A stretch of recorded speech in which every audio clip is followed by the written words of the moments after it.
Let's go over some winter driving safety tips real quick. So, the vehicle itself, make sure your windshield is in good working condition, meaning no cracks, no breaks, anything like that. Same thing with your tires. Make sure they're not bald tires trying to get around in the winter.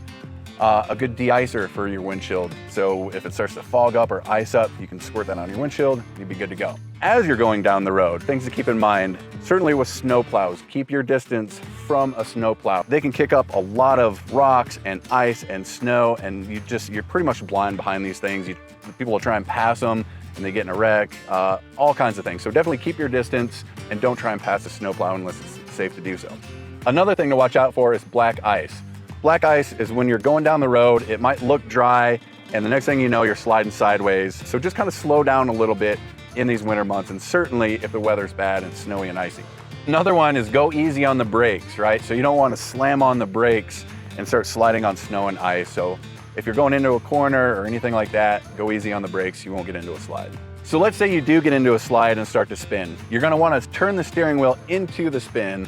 And the reason we do that is because if you try and counter steer and you end up hooking up, you're gonna start fishtailing and really lose control of that vehicle. So again, just go ahead and turn the wheel into the spin and you should be all right. And lastly, this is probably the most important. Driver always picks the music. As far as the back seat goes, don't yell or talk, even, you know what, just don't even talk to the driver if you're in the back seat. Also, dogs come first in my vehicle. Sorry, unless you're in the front seat, then you're fine, but you still can't bother the driver, me, and I still get to pick the music. Anyway, those are my rules. Let us know your rules and stay safe out there.